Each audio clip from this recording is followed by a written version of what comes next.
materi yang saya berikan itu akan bersambung, benar ya? Ya, jadi kita 2 pertemuan kemarin itu sudah membicarakan tentang akhir zaman. Kondisi di mana saat ini Allah takdirkan kita hidup berada di akhir zaman. Dengan sedikit banyak kita tahu ada tren-tren yang terjadi di sekitar kita yang ternyata kita juga terkadang make itu trennya gitu ya. Cuman kita nggak pakai nama. Kalau di media sosial mereka pakai namanya. Trend we listen, we don't judge.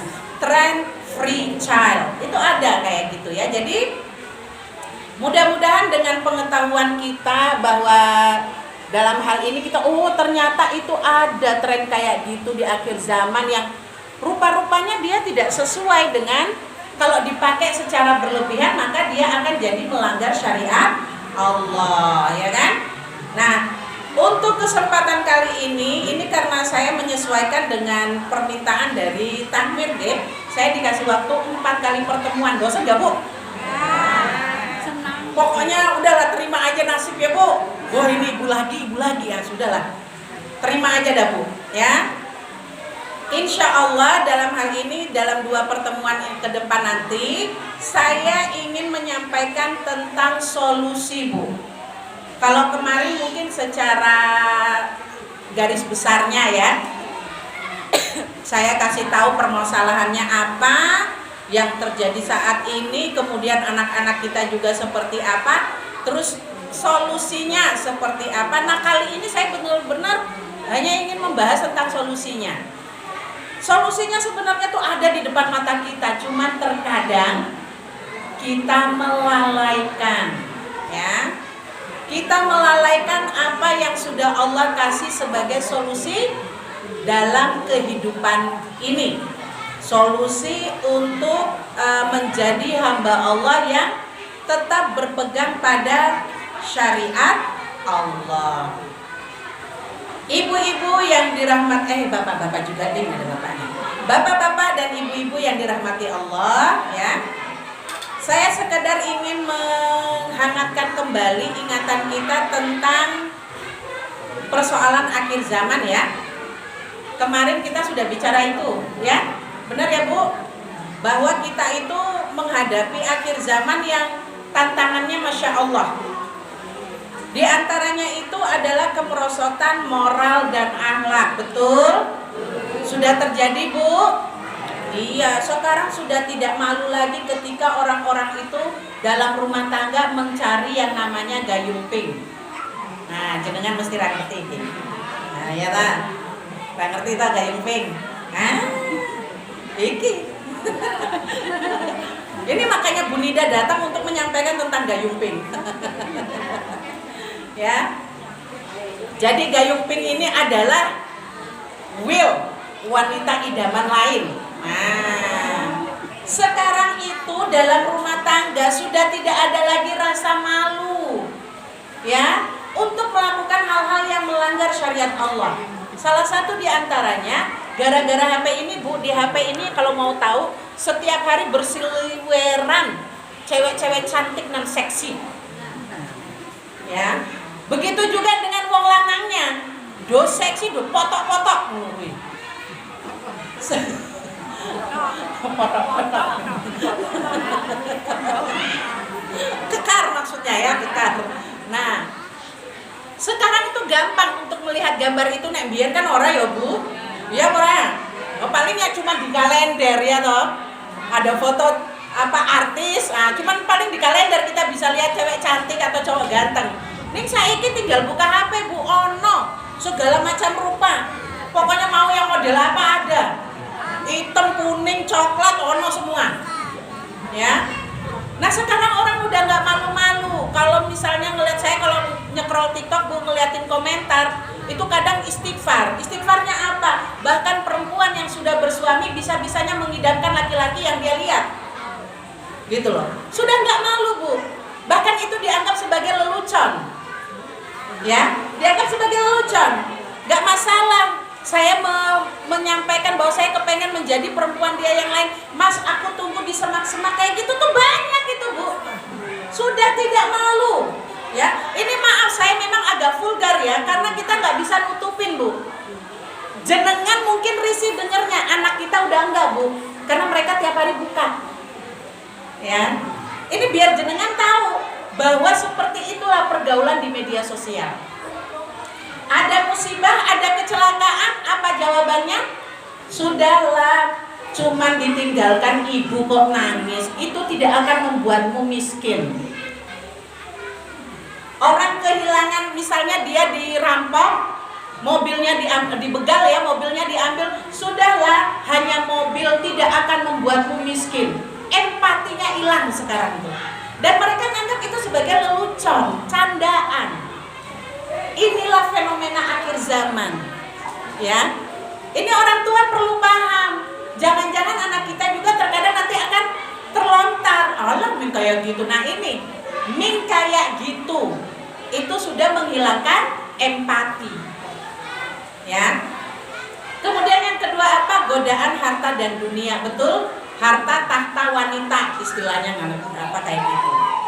Pokoknya kalau sudah namanya kejar harta, tahta, jabatan, tambah yang paling melengkapi adalah wanita. Wis. Kemudian apa? Tekanan terhadap umat Islam. Kita lihat bagaimana saudara-saudara kita di Palestina, ya. Saya tadi baca kabar terbaru, itu mereka lagi buka puasa, Bu. Jenengan ini Masya Allah nih, kita nih Masya Allah tenang nih. Lihat buka puasa kok ya damai amat. Lihat iso bagi-bagi kotak itu gak ada yang ganggu, Bu. Ya. Iso duduk pengajian dengan tenang. Di sana baru buka puasa udah dibom. Ya. Jadi mereka buka puasa dalam keadaan ketakutan. Diberondong peluru.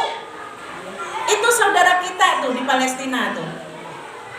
Umat Islam ditekan, ya. Kita kalau mau cari keadilan saat ini, Bu, itu tidak mudah. Apalagi mohon maaf ya kalau di media sosial sudah dikenal itu tuh. Pokoknya saya nggak mau ngucapin lah. Jangan kalau mau cari tahu silakan cari tahu sendiri aja dah. Bisa nanti nggak salah tangkap nanti ya. Maksudnya nggak salah penafsiran gitu ya. Oke. Kemudian adanya apa? Maraknya ilmu yang menyesatkan. Ya, ilmu yang menyesatkan. Saya pernah nyampaikan, nek pengajian yang serius kayak gini mesti yang datang 2000 kabeh. Iya ya.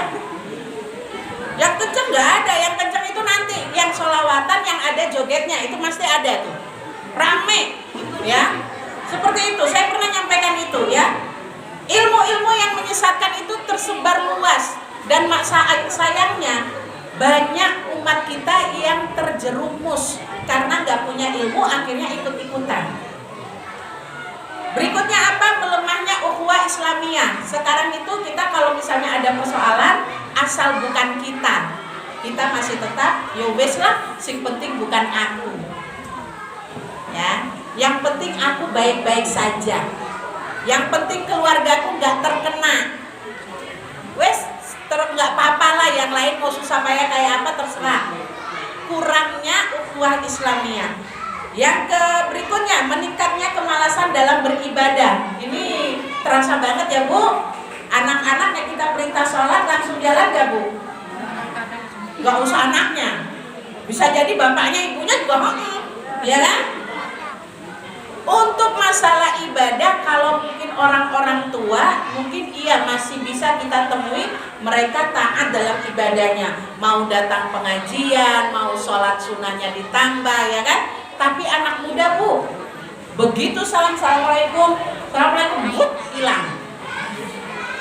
Ya, ini yang terjadi sekarang. Dan yang terakhir adalah tantangan akhir zaman nanti, dan ini yang paling parah, yaitu fitnah Dajjal. Dajjal saat ini masih Allah sembunyikan, belum dikeluarin, ya. Tapi kaki tangannya sudah. Kaki tangan Dajjal ini sudah keluar, sudah ada, dan terkadang kita nggak sadar bahwa kita termasuk orang-orang yang sudah terkena jebakan kaki tangan Dajjal. Na'udzubillah. Itu tantangan akhir zaman yang kita hadapi saat ini. Lantas sebagai mukmin, apa yang harus kita lakukan. Wis saiki zamannya ki memang orang kalau orang bilang tuh zaman edan. Yang benar jadi salah, yang salah bisa jadi benar. Ya. Apa-apa itu tergantung siapa yang ngomong. Yang ngomong asal ada duit pasti didengar. Nah, kayaknya benar ini ya. Ya kan? Ya. Kita berhubungan dengan hukum sekarang asal, mohon maaf tidak semua, tapi ada yang seperti itu. Kalau nggak pakai duit nggak lancar. Gitu. Dia yang kita hormati adalah yang kelihatan mentereng penampilannya. Ya. Kalau kelihatan roda kumuh sedikit udah kita nggak percaya nih. Kalau kita mau dengar omongan dia siapa? Kita lihat dulu bersinar nggak, glowing nggak orangnya. Kalau nggak glowing, alah sama aja kayak saya. Gitu. Kita kurang percaya, gitu. Kita lebih mementingkan penampilan. Ya. Nah, bagaimana kita sebagai seorang mukmin menghadapi tantangan akhir zaman ini? Yang pertama yaitu memperkuat iman dan takwa. Ustazah kayaknya kemarin juga bilangnya kayak gitu deh, memperkuat iman dan takwa. Lah memang iya harus itu artinya. Ya memang harus memperkuat iman dan takwa. Nih caranya gimana? Mau memperkuat iman dan takwa itu seperti apa? Terkadang kita sendiri bingung. Caranya memperkuat gimana ya? Gitu kan? Nabi SAW telah bersabda, ini solusinya ya Bu. Bagaimana caranya kita memperkuat iman dan takwa kita? Terkadang saking seringnya kita mendengarkan hadis ini, akhirnya kita itu merasa biasa aja. Wah itu cuma sekadar hadis, udah yang penting saya tahu udah. Kesalahan kita tuh di situ.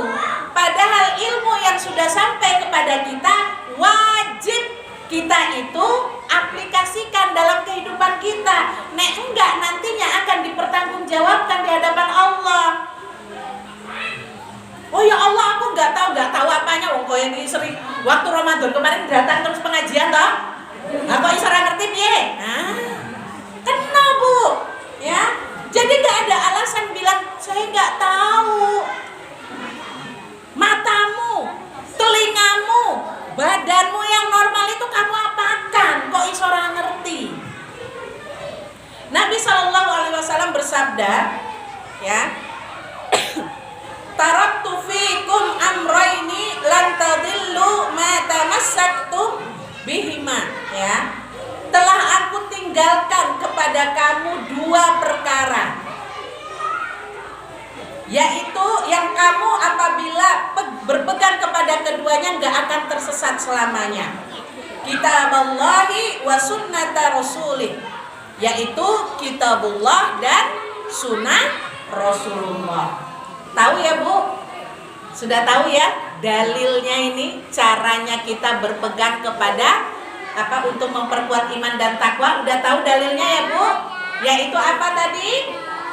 Al-Quran dan As-Sunnah. Tapi kebanyakan orang sudah ngerti dua ini, melaksanakan apa enggak Bu? Jawab masing-masing aja lah ya. Kita yang tahu diri kita sendiri ya. Aku sudah melaksanakan perintah Allah apa belum? Aku sudah menjalankan sunnah Nabi apa belum? Jawab sendiri, evaluasi diri sendiri. Ilmu ini, kita ngaji ini bukan untuk menilai orang lain, ya. Ilmu yang kita dapatkan ini khusus untuk mengevaluasi diri sendiri. Saya udah sesuai belum dengan Al-Quran dan As-Sunnah? Begitu ya. Jadi bukan berarti kita belajar terus kita ngelirikin orang. Padahal sering ngaji nyatanya yang kayak gitu juga. Enggak Bu, udah. Dia pun kalau sering ngaji masih tetap kayak gitu, itu urusan dia dengan Allah. Yang penting kita ini udah sering ngaji masih gak kayak gitu juga. Kalau masih kayak gitu juga ya podo bae. Ya kan? Nah, Nabi sudah menekankan Al-Quran dan As-Sunnah apabila kita pegang keduanya, maka kita tidak akan tersesat. Tersesat di mana? Tersesat di kehidupan dunia ini. Ya. Nah, pertanyaannya kenapa harus Al-Qur'an? Ya kan? Kok Al-Qur'an sih? Al-Qur'an Allah Allah turunkan. Nah, ini ya, tadi malam itu ada peringatan atau ada hari namanya apa? Nuzulul Quran, ya kan? Nah, di situ ya. Jadi di bulan Ramadan ini Allah turunkan Al-Qur'an. Turunkan Al-Qur'an untuk apa? Dzalikal kitabul la raiba fih hudal lil muttaqin. Inilah kitab yang tidak ada keraguan di dalamnya, petunjuk bagi orang yang takwa. Nek jenengan merasa atau pengen jadi orang bertakwa, maka yang harus dilakukan adalah menjadikan Al-Qur'an sebagai petunjuk. Karena Allah sudah tegaskannya itu, Al-Qur'an petunjuk bagi orang bertakwa. Apapun persoalan hidup jenengan, pakai Al-Qur'an ini sebagai solusi. Nih ustazah, aku orang ngerti caranya ngeliatin Al-Qur'an. Giliran aku berhubungan dengan tetangga, emang di Al-Qur'an ada. Aku sakit hati karo tanggoku, emang ada solusinya di Al-Qur'an. Gampang Bu, tak kasih tahu caranya. Nama ilmunya adalah ilmu apa? Sebentar Bu. Ilmu sebentar. Garputala, maaf ya. Nama ilmunya adalah Garputala. Ini untuk jenengan menjadikan Al-Qur'an sebagai solusi kehidupan. Jadi bisa begini caranya Bu. Jenengan misalnya punya perasaan atau punya persoalan hidup, ya. Jenengan ambil wudhu, sholat sunnah, minta pada Allah untuk diberikan petunjuk. Ya Allah, selesaikan persoalanku, berikan aku petunjuk untuk menyelesaikan persoalanku. Doa itu. Setelah berdoa, ambil Quran. Ambil Quran, kemudian buka Quran itu di sembarang tempat. Buka sembarang tempat, mata jenengan pertama kali lihat ayat yang mana, itu jawabannya. Nanti bisa dicoba, jenengan punya persoalan apa, nanti dicoba. Buka sembarang tempat, jadi nggak usah harus Al-Baqarah, enggak. Buka aja sembarang tempat. Kemudian jenengan lihat yang pertama kali, ayat yang pertama kali dilihat, itulah jawabannya. Misalnya belum puas hatinya, bikin lagi seperti itu, tutup Qurannya, kemudian buka lagi di sembarang tempat. Ayat pertama yang jenengan lihat, itulah jawabannya. Belum puas lagi, lakukan hingga 3 kali. Dan biasanya jenengan nanti bisa lihat ayat sebelum atau sesudahnya. Itu nanti dikaitkan di situ. Ustazah, aku yo ora ngerti nek caranya kaya ngono kuwi. Yo wes jenengan gawe, nek ora ngerti ayatnya jenengan tulis ayatnya, sesuk nek kita ketemu insyaallah kita bahas. Gitu. Ya. Ini upaya kita untuk bisa selalu terkait dengan Al-Qur'an. Mohon maaf, ini ilmu ini Garputala ini sudah saya pakai, bahkan anak-anak saya pakai. Jadi setiap kali mereka menghadapi persoalan, saya suruh seperti itu, alhamdulillah selesai Bu. Hati itu langsung jadi tenang. Karena Al-Qur'an ini, siapa yang dekat dengan Al-Qur'an, hati pasti jadi tenang. Ya. Jadi kenapa harus Al-Qur'an? Karena Al-Qur'an itu adalah petunjuk bagi orang bertakwa. Yang kedua, Al-Qur'an itu sebagai pembeda. Di dalam Al-Qur'an itu Bu, bahasanya tuh tegas, lugas, gak pakai abu-abu. Benar-benar, salah-salah. Nah kita manusia kan kadang kalau mau ngasih nasihat kadang ada gak enak hatinya ya. Jadinya ya nggak apa-apa deh kalau jenengan masih belum bisa meninggalkan, yang monggo terserah ya, pelan-pelan dalam berbuat baik ya pelan. Enggak, kalau dalam Al-Qur'an tegas aja, harus buat baik gitu ya.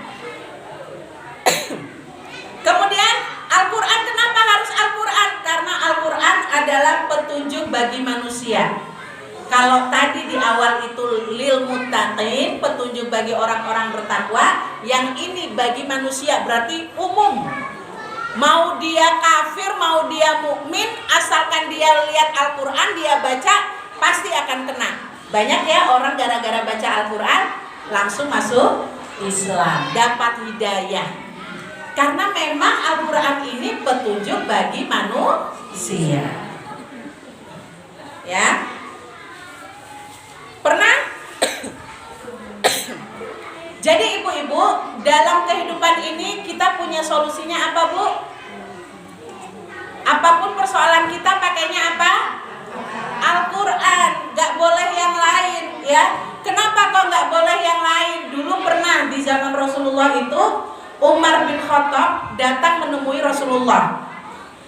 Beliau membawa sebuah kitab yang beliau dapatkan dari ahlul kitab. Jadi bukan dari kitabnya umat Islam ya, bukan suhuf, bukan. Tapi dari ahlul kitab. Beliau bawa. Kemudian beliau kasihkan ke Rasulullah. Terus Rasulullah baca. Setelah Rasulullah baca, Rasulullah itu marah dan berkata kepada Umar bin Khattab, adakah kamu menjadi bingung tentang kitab suci kamu, wahai Ibnu Khattab? Demi Allah yang menggenggam jiwaku di tangannya, sesungguhnya aku datang kepadamu sekalian dengan membawa kitab yang putih bersih. Janganlah kamu sekalian bertanya kepada mereka tentang sesuatu apapun, kemudian mereka memberitahukan kepadamu yang benar dan engkau mendustakannya, atau mereka memberitahukanmu yang batil dan engkau membenarkannya. Demi Allah yang jiwaku ada di tangannya, seandainya sekarang Musa masih hidup, tidaklah dia akan membiarkan dirinya kecuali mengikuti aku. Kenapa Nabi Muhammad menyebutkan Nabi Musa? Karena Nabi Musa itu adalah nabinya yang diakui oleh kaum Yahudi. Ya. Jadi Umar bin Khattab ini dimarah oleh Nabi gara-gara membawa kitab kaum Yahudi.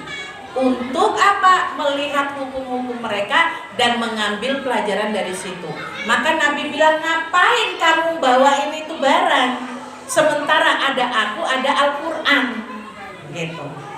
Artinya kita kalau punya persoalan ya, tadi pakai ilmu garpu talak, kalau belum mampu maka bertanya kepada orang yang memang sudah dipercaya mampu memberikan solusi dengan Al-Quran. Ojo sembarang cerita, karena kalau sembarang cerita nanti tambah mumet,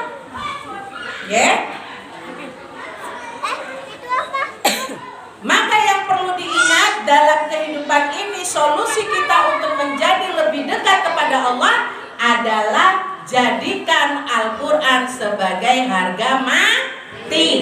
Gak ada yang lain kecuali Al-Quran. Sampai di sini bisa dipahami ya ibu-ibu? Kok gak ada jawaban? Satu dua ada, cuma satu yang game. Bisa dipahami ya Bu? Intinya nih Bu, untuk bisa lebih dekat pada Allah, maka jadikan Al-Quran sebagai petunjuk. Jangan bertanya ke yang lain kecuali Al-Quran. Ya, karena tadi tanya yang lain kita tambah mumet. Pokoknya, tapi aku nggak ngerti dengan Al-Quran. Justru itu, nggak ngerti. Saya udah pernah bilang ya. Kalau belum tahu Al-Quran kita baca belum ngerti, maka baca artinya. Nanti ditambah untuk baca tafsirnya. Sambil pelan-pelan mengenal apa asbabun nuzulnya. Jadi kita tahu, oh Al-Quran ayat ini kenapa Allah sampaikan kayak gini, karena ada asbabun nuzulnya, penyebabnya, peristiwanya gitu. Jadi kita nggak hanya sekadar membaca, tapi bisa untuk memahami. Orang yang paham dengan Al-Quran ya, orang paham dengan Al-Quran itu tanda Allah menginginkan kebaikan untuknya. Jenengan kalau diberikan kemudahan dalam memahami Al-Quran, bersyukurlah. Karena itu tanda Allah menginginkan kebaikan bagi panjenengan. Mohon maaf, ini masih ada berapa menit lagi? Jam saya kayaknya kecepatan. Berapa? 10 menit. Oke, pas jusnya mau keluar. Jadi itu saja dulu Untuk solusi pertama, saya cuma mau ingatkan Al-Quran dijadikan pedoman hidup. Jangan pernah yang lainnya. Mulai sekarang, ayo gimana caranya kita memahami Al-Quran supaya lebih mudah dalam menghadapi zaman edan. Ben orang ikut-ikutan bisa dipahami ya Bu? Mudah-mudahan dengan mengenal Al-Quran, memahami Al-Quran, kita bisa lebih dekat pada Allah.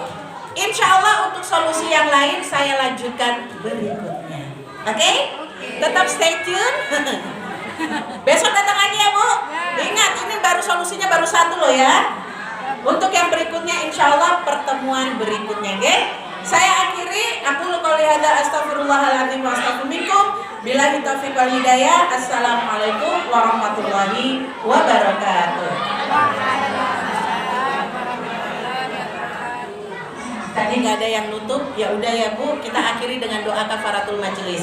Subhanakallahumma wa bihamdika asyhadu an la ilaha illa anta astaghfiruka wa atubu ilaik. Alhamdulillahirabbil alamin. Assalamualaikum warahmatullahi wabarakatuh.